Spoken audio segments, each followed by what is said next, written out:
విజయనగరం నియోజకవర్గ టీడీపీ నాయకులు పార్టీ కార్యాలయంలో పత్రికా సమావేశం నిర్వహించారు. ఈ సందర్భంగా వైసీపీ నాయకులు చేస్తున్న అసత్య ప్రచారాలను ఖండించారు.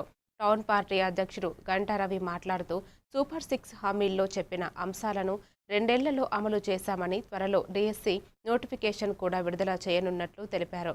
అభివృద్ధి అంటే టీడీపీనే అని పేర్కొంటూ Amaravati, Polavaram, Bhogapuram airport, Vizag railway zone, Google data centre, quantum computing వంటి ప్రాజెక్టులు టీడీపీ పాలనలోనే వచ్చాయని అన్నారు.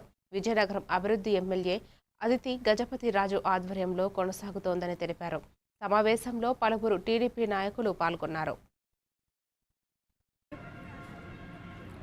నిన్నటి రోజున ఏదైతే జూన్ 4వ తారీఖు ఉందో, మరి కూటమి ప్రభుత్వంకి ప్రజలందరూ కూడా, ఆంధ్ర రాష్ట్ర ప్రజలందరూ కూడా ఎంత బ్రహ్మాండమైన తీర్పు ఇవ్వడం, ఎంత మెజార్టీతో గెలిపించారనే విషయం మరి జూన్ 4, 2024న ప్రజలు తీర్పుని మరి ఇవ్వడం జరిగింది.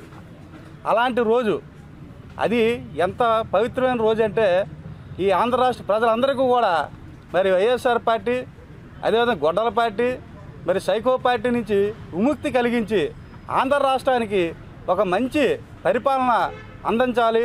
ఆంధ్ర రాష్ట్ర ప్రజలందరూ కూడా సుఖ సంతోషాలతో ఉండాలి, నా కుటుంబం బాగుండాలి, నా ప్రాంతం బాగుండాలి అని ప్రతి ఒక్కరూ కూడా కంకణం కట్టుకొని మరి ఆ రోజు తీర్పునిచ్చారు.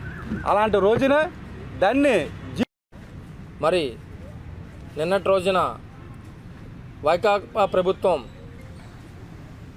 రాష్ట్రం ఈ 2 సంవత్సరాల పరిపాలనలో మరి ఇక్కడ ఉన్న గత డిప్యూటీ మేయర్ గారు కోలగట్ల శ్రావణి గారు నిన్న ఎంఆర్ఓ ఆఫీస్ దగ్గర ధర్నా చేస్తూ గత 2 సంవత్సరాల కాలం నుంచి కూటమి ప్రభుత్వం అధికారంలోకి వచ్చిన తర్వాత ఎటువంటి సంక్షేమ నిధులు కానీ